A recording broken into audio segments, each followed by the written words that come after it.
Axis Elgins ini mampu untuk mendapatkan comeback dan secara statistiknya memang perbezaan kill terlalu jauh di mana 30 berbalas 18, cumanya perbezaan gol diberikan kepada pasukan Axis Eldians.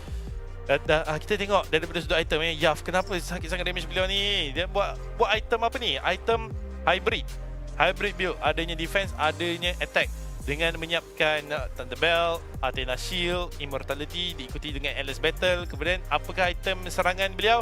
Golden Staff dan juga Corrosion Scythe. No kasut, no problem untuk Yaf, terutama sekali carry dah memang pun ada mobility daripada skill kedua beliau. Sangat-sangat sayang saya boleh katakan untuk pasukan Kelantan di mana mereka boleh mencari ruang untuk menyelamatkan permainan, tapi kesilapan di mana terlalu fokuskan Nizers membuatkan Yaf bebas untuk berleluasa.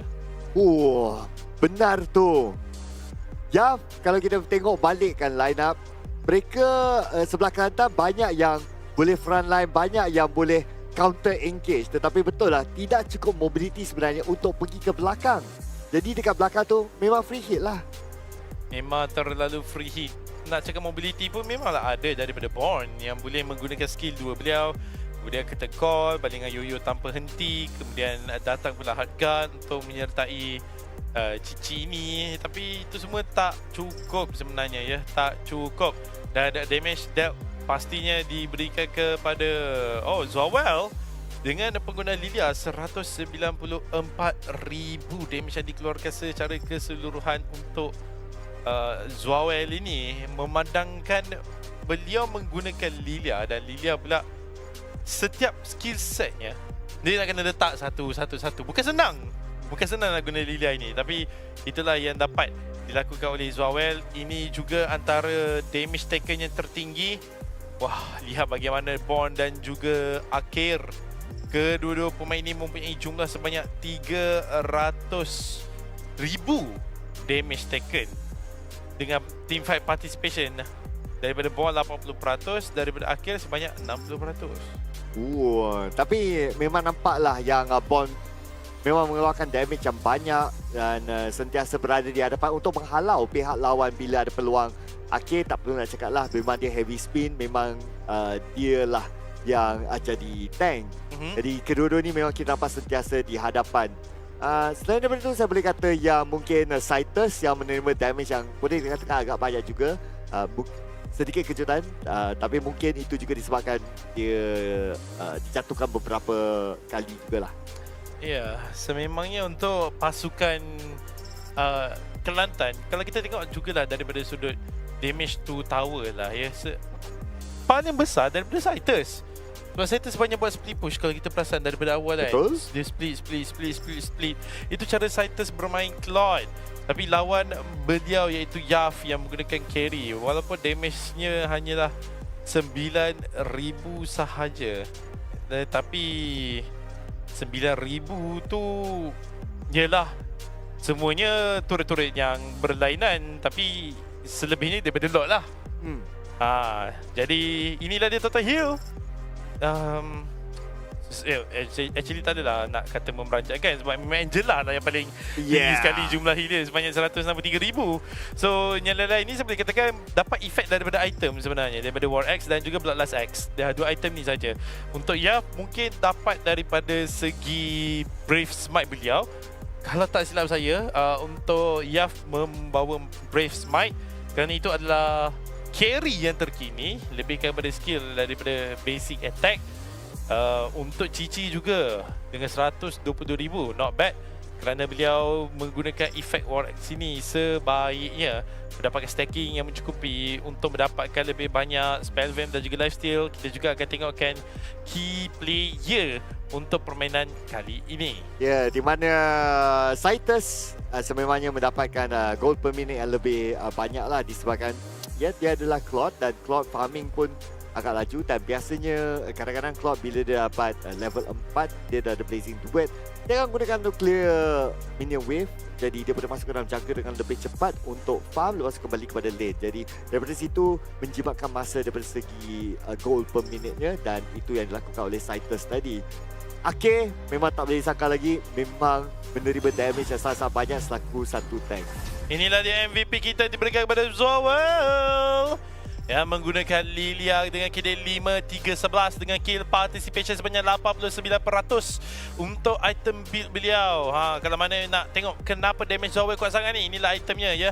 Enchanted Talisman, Ice Queen Wand, Divine Glyph, Glowing Wand dan juga Blood Wing. Setiap letupan daripada Energy Shockwave dan juga Magic Shockwave semestinya memberikan satu impak yang terlalu hebat kepada pemain-pemain Kelantan dengan membawa masuk Emblem Mage dan juga diikuti Little Ignition, ada juga Blessing of the Wilderness dan juga mempercepatkan cooldown beliau lagi. Jadi kita akan tengok bagaimana caranya Zowel ni dapat MVP ya.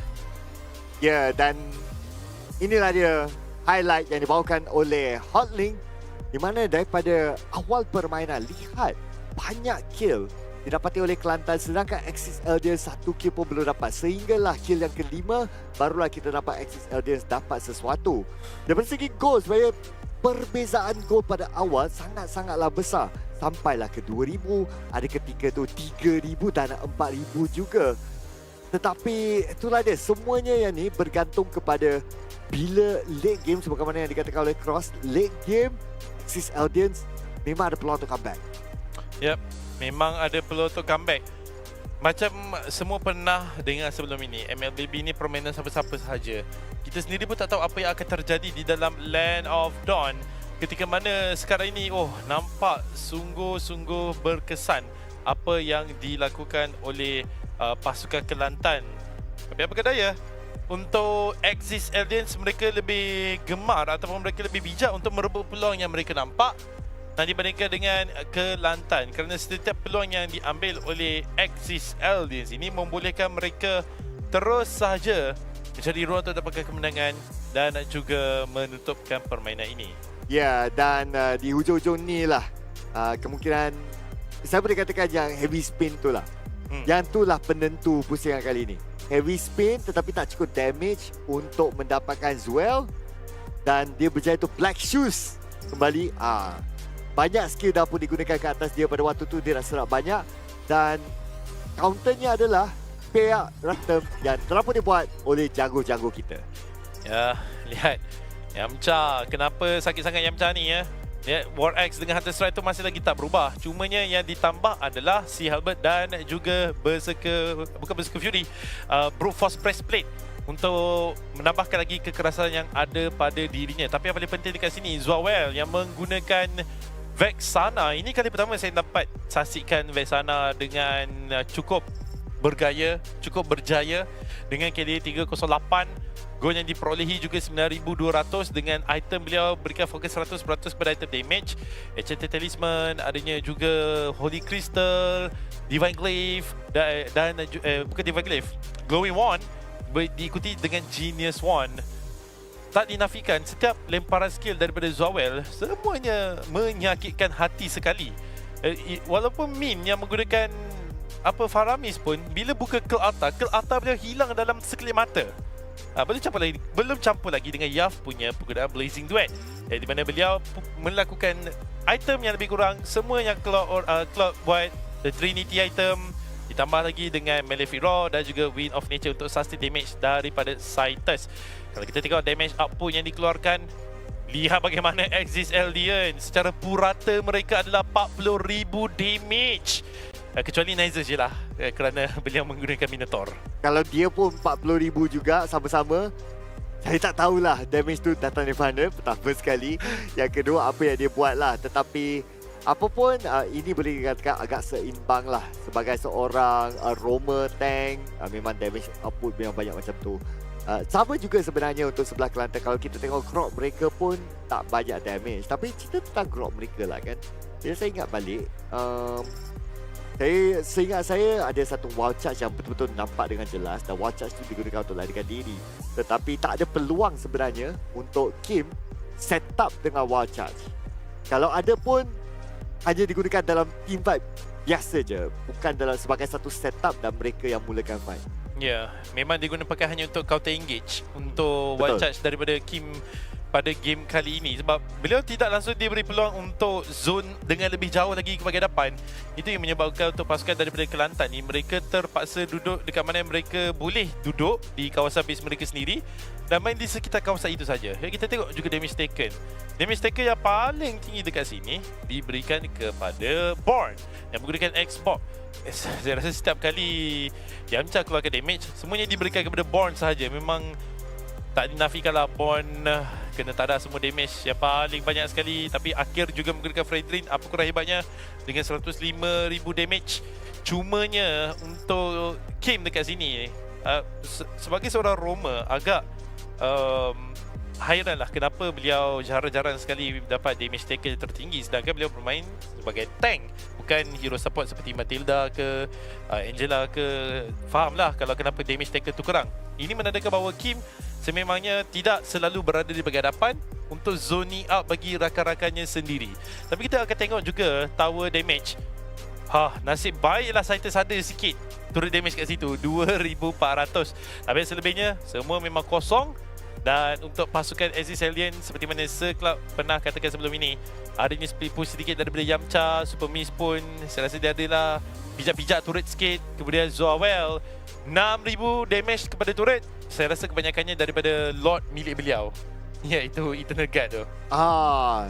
Betul. Biasanya yang tu pun kira sekali lah. Memang dikira. Dan kita tengok juga lah Yaf dia paling tinggi dengan 27,817. Kalau kita tengok kill participation pun kan untuk pasukan Axis Alliance, purata mereka memang kebanyakannya 80%, kecuali daripada Super Miz lah yang menggunakan Barats disebabkan beliau berikan fokus kepada farming.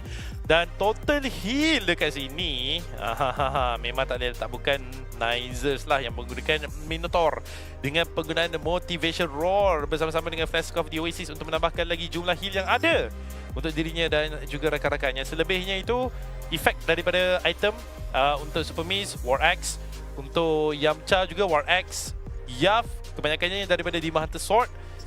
Manakala Min, total heal beliau datang daripada pasifnya sendiri. Begitu juga dengan Akhir dan Born kebanyakannya daripada pembakaran yang dilakukan oleh beliau lah. Dan kalau saya tengok dekat sini lah kan, Kim dia punya heal 4,414. Nombor dia cantik. Itu je saya boleh katakan. Kurang 1/4 je. Kurang lagi 1/4 je untuk bagi nombor tu cantik. Tapi daripada segi leveling, jauh sebenarnya level mereka. Dan itu kita boleh nampak dengan jumlah kill yang banyak dekat sebelah Axis Alliance yang memberikan mereka kelebihan tu. Dan inilah the key player kita. Kalau kita tahu The Rich Guy diberikan kepada Yaf untuk the carry bersama dengan best wingman Zoawell. Sememangnya kerja Zoawell ni senang je. Duduk belakang, baling je semua skill-skill yang ada daripada beliau. Ada Eternal Guard, hantar Eternal Guard turun, kemudian hantar ke Sand, kemudian set ke skillnya untuk meletupkan pemain-pemain daripada pasukan Kelantan. Dan Born yang menerima semua damage tersebut selaku sandbag, bag pasir untuk Born. Tapi yang paling penting lepas ni kita nak tengok siapa sebenarnya MVP untuk pasukan Axis Alliance ini. Sebab kalau kita tengok seakan-akan macam Zoawell MVP kita untuk kali ni. Jadi mari kita sama-sama saksikan MVP diberikan kepada Yamcha. Bergaya dengan penggunaan Paquito dengan kill participation 83%, KDA 505. Tapi apa yang paling penting, apa yang menyebabkan Yamcha ni terlalu kuat? Lihat emblem yang dibawa oleh beliau, emblem fighter. Tetapi untuk tier 3 punya talent membawa masuk Little Ignition. Setiap burst damage yang dilakukan akan ada pembakaran berlaku kepada hero tersebut. Dan juga sustain dengan lebih lama, membawakan Festival of Blood.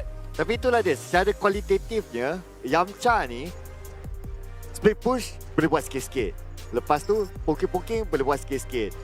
Dia nak menguruskan Xbox pun boleh. Dia datang daripada belakang flanking untuk masuk ke dalam team fight pun boleh juga. Jadi memang all-rounder pergerakan ataupun cara permainan Yamcha dengan Paquito ni. Jadi sekarang ni Paquito 2 kali dimainkan di XP lane, 1 kali di jungle, 2 kali tu yang dekat XP lane yang menang. Jadi saya rasa dah cukup data lah untuk tunjuk Paquito main dekat XP lagi bagus lah. Memang secara khususnya, okey, sejujurnya lah dulu Pak kita memang diciptakan boleh main ESP dan juga jungle ataupun gold lane. Tapi sejak ada beberapa nerf dan buff sana semua berlaku, Pak kita sekarang ni lebih gemar untuk diletakkan dibagi EXP jugalah. Tapi inilah dia antara momen-momen untuk game yang kedua tadi dan inilah dia tangga kedudukan yang terkini di mana Axis Eldians merampas kedudukan di tangga yang pertama untuk Challenger Conference dengan 2 mata di dalam tangan dengan 100% win rate menolak DX Origin turun di tangga yang kedua. Wow, pasukan Challenge Conference yang pertama bersih 2-0 dan sekarang ni duduk di atas. Jadi susunannya Axis Eldians, DX Origin, Kelantan dan juga UKM Aeros. Kurang-kurangnya untuk setakat ni kita dah ada 4 yang teratas lah. Yang lagi bawah tu belum lagi main.